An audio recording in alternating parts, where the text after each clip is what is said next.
Hi, everyone. I'm Chef Adrianne Calvo, and welcome back to the Chef AF podcast, part of Foodable Network.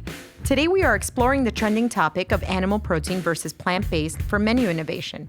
As we dive into this topic from the point of view of two chefs, our goal is to understand how these trends can work together to create amazing dining experiences for our guests. Joining me today is Chef Demetrio Zavala, Corporate Culinary Director for Shula's Restaurant Group. Hi, Demetrio. It's great to have you on the show. I'm happy to be here. Thanks for having me. Awesome. Chef, to get some background, please tell us a little bit about your experience in the industry. My industry, I started cooking when I was around 15 years old. Went to culinary school, Le Cordon Bleu in Paris. And then I was able to work with a bunch of other chefs throughout my career. I did Food Network challenges, also working for Raymond Blanc and La Mémoire de Sasson, Eric Ripert at La Bernardin, Daniel Boulud and Danielle's in Manhattan. So I just had a lot of experience and working with some talented chefs that's along the ways just taught me a lot of things. Awesome. And techniques. Wow, you dropped some big names there. I mean, that's really, really great. Now, since we're talking about animal protein, were any of those chefs, maybe let's go back a little bit farther in your career, were they veg forward? Were they animal protein forward? I mean, as we've seen, the culinary has kind of changed. Right. I think that basically most chefs now, they want the ingredient that they're using to be the star of the dish, whether that's a carrot, whether that's a piece of butternut squash, whether that's steak, whether that's a fish. If they're going to include something on the dish, they want to make sure that those flavors are pronounced in that dish. Why, other than that, why use it on the dish? Gotcha. So no real stance on animal protein versus vegetable. No. A lot of now, when I was just visiting in Oxshire to do the stage with Raymond Blanc, they're very veg forward. They have a garden, which is about a 10-acre garden that surrounds the manoir outside, and they actually do vegan dishes, vegan tastings. It's much more progressive. People have moved much more into the vegan movement, but it's only their vegan cooking is actually using the ingredient, not manipulating it, not adding things to it, just changing the application either by roasting or charring it or, pickling it. That's how they're using it to call it vegan, but they're not doing much to it. They're still making the flavor of that vegetable be pronounced. Okay, awesome. Now, as these trends are really rising, you see vegan this or even just vegetarian. Where's your stance personally as a Shula's corporate chef on this trend? Is it here to stay? Does this affect, like Shula specifically? No, it really doesn't because, we're going to be making some changes in 2020. We're already starting to evolve the menu now for this year. We've already made one change. I have changed the menu to update it and make it more relevant. So now we're moving forward and we're going to be thinking about adding some more vegan dishes for 2020 onto the Steakhouse menu. So we don't want to steer vegans away from coming to the Steakhouse. Right. We want to make sure that we offer something for everyone because we already have the charring, we already have a grill, we already have an over and under that we can just take the vegetable itself and keep, instead of chopping up the cauliflower, you can give a whole cauliflower head and make it into a steak and just change the application, maybe do it with a vinaigrette, or even you could even drop in the fryer and crisp it up at the same time and just do very little to it to make it more hearty because some vegetables are more hearty than others. Yeah, obviously, yes. And actually, right now, you just gave me kind of all the pros of, and you're definitely a pro yourself at, designing, I guess, a vegan or a vegetable-friendly menu. But now give me some of the challenges. What's kind of hard when you have to shift gears? Well, I think that people misconstrue what vegan is. Yes. They think that some of them want to say, oh, well, I like vegan, but can you taste it, make it taste like meat? Well, that's not really vegan. That's what you're trying to substitute something for the other. A true vegan will only take the ingredient that it is and just prepare it that way. And that's really, I feel, a challenge. Some people come in and say, especially some of the restaurants, even in the past that I've had, because vegan's been moving for the past, I want to say 4 to 5 years. Yeah. So I started digging into it to just learn more about it because I know that people are coming in saying they were vegan, et cetera. But a lot of challenges that people say they're vegan, they're really not vegan. They come in and they say, okay, I want it vegan, but okay, I can have cheese on it, or I can have this on it. So there's, that's the challenges I find. I find a lot of people are not really true to saying they're vegan.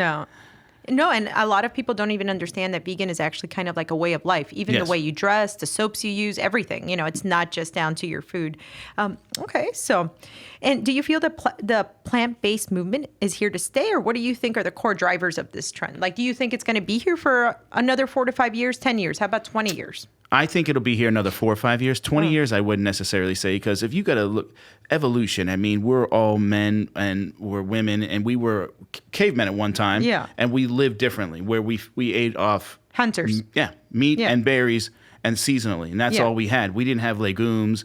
We didn't have anything. A lot of these fillers that they're using in some of the vegan food right now are basically causing inflammation in your body and other things. They're not really healthy for you, which they possess, like lipids and et cetera like that. So if you really eat true to what we are as human beings, some diets work simply like blood type diets, or diets as well as like the keto diet is big now. And there's so many diets and trends that work on. But the vegan, I feel eating true vegan is eating vegetables. Oh, yeah, of course. Yes. And now back to like Shula's and your position with Shula's. Has your bestseller shifted at all? Like from, let's say, a couple years ago to now, based on this type of trend? What is the bestseller at Shula's now? No, I think, obviously, as far as meat-wise goes, the filet mignon always outsells everything else. Yes. We added some interesting sides to elevate things, as just we added a cream corn for the summer, obviously, but the corn itself, we didn't add any flour, we didn't anything. We just cooked the corn and basically let the natural starch of itself thicken actually the corn. Nice. Also, we added, a different version of broccoli. We grill it now. We char it. So there's different options that to have as far as vegetable items. We added more vegetables than starches. Okay. So you have 11 vegetable items and you only have 5 starches. Nice. Okay, I like that. I like that a lot. Okay, so what are your thoughts on the fast casual segment taking on plant-based as a key differentiator? And do you feel this is the perfect sector for getting plant-based menus into the general consumer demographics? I think you got to slowly introduce the plant-based, to certain things. I mean, I slowly introduce it to my children as well, by just using some plant-based vegetables and making things taste like, if you're not a vegan and you're trying to bring that vegan part into somebody else's life and introduce it to them, it's best to apply it to things they normally eat. Right. Yes. And so I use like some plant-based stuff to make like sausage. But for my kids for breakfast, they prefer it, but I'll use the plant-based, and you manipulate using the sage, the poultry seasoning, everything to do to make breakfast sausage and maple syrup. But then when they eat it, they don't know that they're eating plant-based. Okay. So you're going to have to really, educate people and fool them in a sense. And then they're like, well, I never knew there was plant-based. That'll be the only way, I think, for the mass consumer to really start getting into plant-based. You got to make it familiar to them. Got it. So would you consider yourself or those around you, like in your household or whatnot, flexitarians, how they call it? Like where you add plant-based, but you're not necessarily full-on vegan? Yeah, like with my, actually my neighbor is vegan, and so are his kids and his wife, and it was 4th of July. 4th of July is all about barbecue ribs, hamburgers, hot dogs, etc. I said, you know what, I'll cook for I cook for them. So basically I made barbecue brisket, but made from the wheat gluten, etc. And I made my own with miso, shiitake mushrooms, vegetable stock, meat, and tomato paste. And I smoked all the vegetables and onions and garlic, and I put it in there, and then I baked it, and I shaved it just like brisket. Nice. So, I make gyro too. Okay. So, all right. I like gyro. So, I put it, we do that. I try to mess with things. Plus, I'm making my own vegan cheese. Okay. And I just try to keep evolving and learning. I get a lot of books and I read it on vegan to see knowledge is power. Yeah. Instead of like waiting for it to come to me, I try to be one step ahead, especially in culinary. It's always evolving. Yes. To try to figure out and how can I introduce some of those vegan techniques into regular cooking, and people try it and they'll say, wow, I never knew you could have this, and this is vegan. They're like blown away. Awesome. I mean, this is so refreshing because a lot of people think that you have to stand on polar opposites of this, either you're full on meathead and all you do is animal proteins. And then some people are just like, oh my gosh, these plant-based people, they're crazy. But it's so nice to hear, that Shula's corporate chef is so open-minded and really just learning. And that's kind of what I think being on the cutting edge of culinary, that's like a fundamental thing, is to always be learning. So, I mean, kudos to you. That's so cool that you're doing that. Thank you. So currently, Foodable Labs reports that on 8.3% of U.S. consumers are significantly plant-based or vegan in 2019. However, this is up 5.2% in 2016. Thoughts on how brands like Shula will adapt if these trends stay on significant growth track?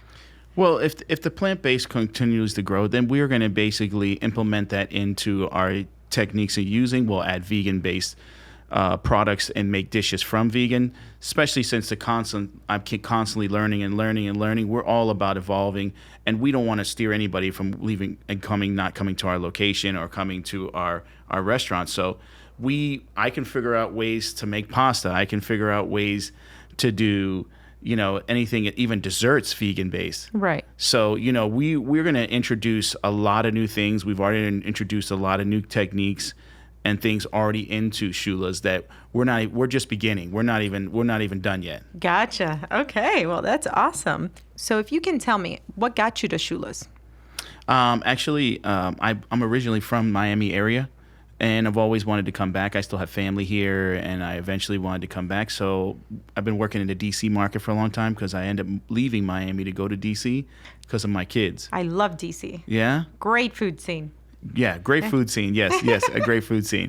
But then when my kids my daughter she just graduated boot camp. She's in the military. Oh my gosh! Thank her for her service. Yeah. She's getting ready to go to Korea for a couple of years. Wow, that's crazy and courageous. Yeah. So, and plus my son, he's in college out there, West Virginia, so at Fairmont out there. So that's what really brought me to DC. But now I'm back because I still have cousins here, and this is where I was pretty much raised.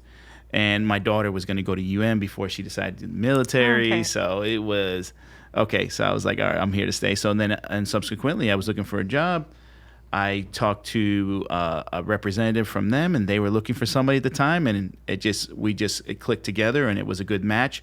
And I love working with the CEO, Mr. Freeman. He's an amazing guy, and he teaches me a lot, so I really enjoy it. Awesome. Now, we talked about the veg side of things and the vegan side of things, but do you have a real passion for steak, for animal proteins? My passion myself, the way I eat, I'm very vegetable forward and everything. I mean, sure, everybody has like little trends of like, I like pizza, I like a hot dog, I like it. But for me, I'm more vegetable. I'm more a vegetable guy. Like I prefer a salad over having, a steak. But when I want a steak, I want a good steak. Right. Because of it. But for me, the steakhouse is very interesting because you can do much more things at the steakhouse than you can normally do. I mean, you can do steak, you can do vegetables, you're offering fish, you're offering everything that you can go to. So it's something for everybody. Okay, so tell me like your dream plate. If you're going to go eat at your steakhouse, what are you ordering on your plate? Yeah.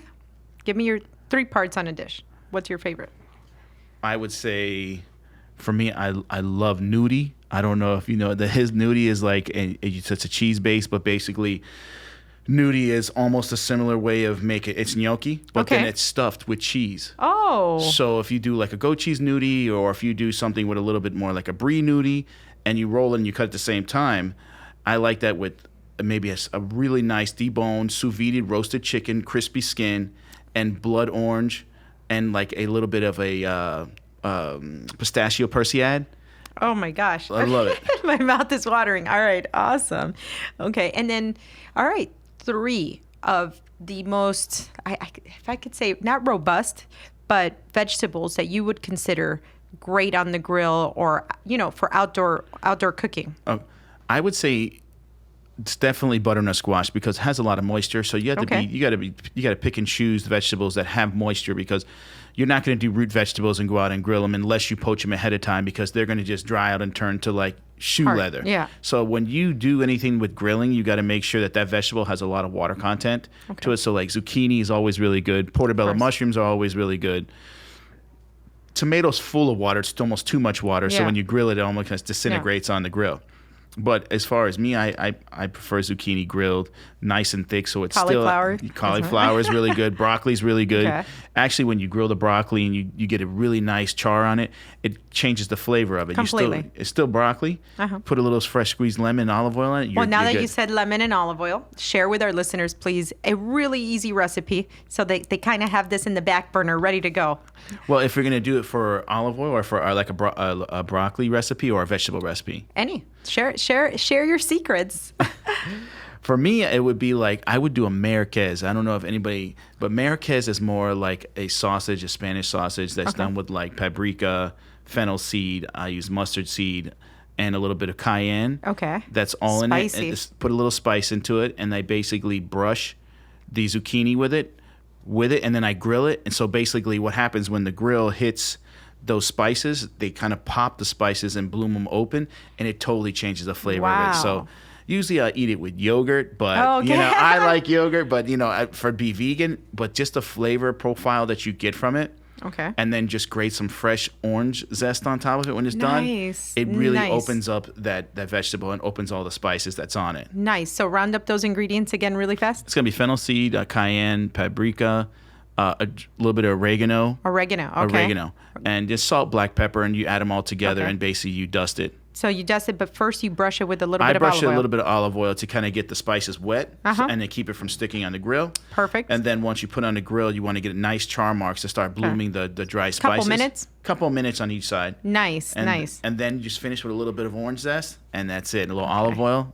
Nice. So you won't miss the animal protein if you're eating that delicious. Oh my gosh, I can imagine the aromas if you're hanging out. Oh boy, and smelling that on the grill. Okay, now tell me on animal protein. Cook one up for me. Give me a really great recipe just like that one. Let's see. I prefer chimichurris on my steak. Okay. So I would go more of like, especially I'm a seasonal guy, so I only like to use things that are in season. Right now we're into fall. Okay. So I would do anything with pumpkin, maybe like a pumpkin romesco, and I'll use a fillet, or I like strip better.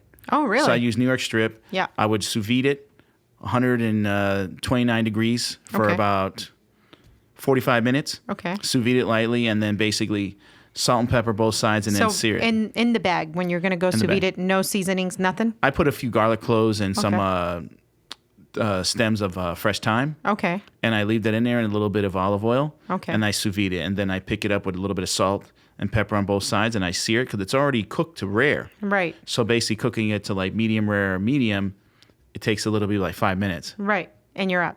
And I'm done. And then I'll make a quick chimichurri, parsley, a little bit of cilantro, red wine vinegar, crushed red pepper, shallots, garlic. And then I'll throw in a little bit of maybe pomegranate seeds right now, or even fold in some apple. Yes. And then with my romesco, I'll take the pumpkin and I'll char the pumpkin on the grill, add almonds, add a little bit of sherry vinegar, a little bit of grain mustard, puree it till it's completely smooth. And then add a little bit of xanthocum, which is like an alkali, which is like a chloride, which is a binder. Okay. And it makes it a little more viscous, so you can spread it on the plate, and then chef secrets, people. Chef secrets. There we go. They're very helpful. So like if you got anything that's gonna break, any kind of sauce or cream balance, and you're blending in, and it seems like it's gonna split or soup. If you drizzle just a little bit of xanthocum into it, it'll bind it together really quick, and it'll make it really smooth on the tongue and on the taste. Would that work with soups? Yeah, because 100%, and it can be gluten-free using the xanthocum instead. So just use all your vegetables, everything you want. If you're going to do a butternut squash soup for this time of year, and specifically, apples. That's the one I'm asking for. Yeah. We do a corn chowder over at one of my restaurants, and we'll make a batch in the morning, and then we don't use any artificial ingredient in there whatsoever. But what happens is that sometimes it'll break, and I've been looking for some type of fix. If you put it through the China cap or chinois and take the liquid and let it drain off, and keep that like ragu to the side, take the liquid, add to the blender a little xanthocum, and then fold it back in. It'll never split. Nice. Okay. So forget the listeners. It's for me today. Okay. Awesome. That's so good. Okay. So then can you tell me about your first experience cooking animal protein? No, actually, let's talk about a steak, a big, juicy steak. I was 16 when I 16. first. I was like, first I was a prep cook, and I was still going to school, so high school, and it was a place in Boca Raton, Florida. Okay. And it was a steak pizziola. Was the first steak I ever cooked. Okay. That was like a big steak. It was a porterhouse. We seared it, we roasted it, then we picked it with marinara sauce, and we made pizziola, a little bit of crushed red pepper, and et cetera, like that. That was the first one that I ever cooked. And obviously it wasn't. I was looking at it because they're like, oh, you better not overcook this. You better not overcook this, because if it comes back, you're paying for it. So it's like, It was a little nervous at first, nerve-wracking, but it came out correct, and that was pretty much my first experience with like making steak. Okay. I mean, and now, okay, years have passed and you've seen, I mean, the 90s, the 80s, they were big on like you celebrated with a big steak. I mean, even into the 2000s. I mean, everything, the big steakhouses in New York, you're talking Wall Street. Wall Street guys would have the Meat and potatoes. Meat and potatoes and the 3 martini lunches, as they call it, you know. So you celebrate a big win with a porterhouse, you know, and a couple martinis and whatnot. So when did you really feel a shift career-wise? I don't mean years. Like, where do you remember the moment where you're like, hey, the industry has to pivot? I would say probably about 8-9 years ago. More time when I was in DC, there's a lot of different people eating very differently. People would come out with allergens and cards with all their allergens. Yes. And so I noticed that our bodies were changing. I don't know if that has something to do with some of the things that are in food that made a lot of our bodies change, but it made a lot of people allergic to a lot of things. They changed. There was other diets, like there's celiac disease. Yeah. So people had to be gluten-free. And then basically vegan came around, vegetarian. There's no garlic. There was a lot of things that people started changing. I was like, oh, food's going to be changing. Yes. Me personally, I didn't care for fish when I was a kid. Okay. So like most kids, actually. Yeah. So I mean, I was raised more Cuban on my side, so we had whole roasted pig every holiday. Oh, yeah. So it was animal protein lechon asado all the time. Black beans and rice for the holidays. So when I saw it moving, it was in DC. DC is a really progressive food market. Yes. Restaurants up there. I mean, it's Michelin rated. I saw a lot of change. So I started playing with vegan food, vegetarian food back 8-9 years ago after being there, because I was getting so many requests, and I would do vegetarian and vegan dinners. Awesome. Wow. Okay, so definitely 8-9 years ago that you were on the cutting edge of this. Yeah. Absolutely. And what do you feel about like now, as this is evolving for sure, things were like, forget farm raised, and we're talking about fish and other ingredients, but then we went into wild caught, and wild caught was the biggest deal for like a decade, I think. I remember my first buying experiences over for my restaurant. It was all like, make sure everything is wild caught fish of any kind, any type of seafood. And then, and also like grass-fed beef and things like that. Now we're going back to farm raised, but now these farms are sustainable.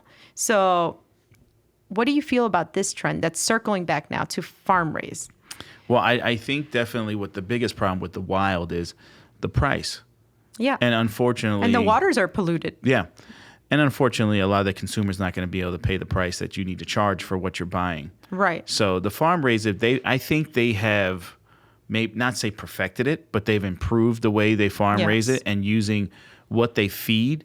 Some people are using plant-based food for some of the fish and et cetera.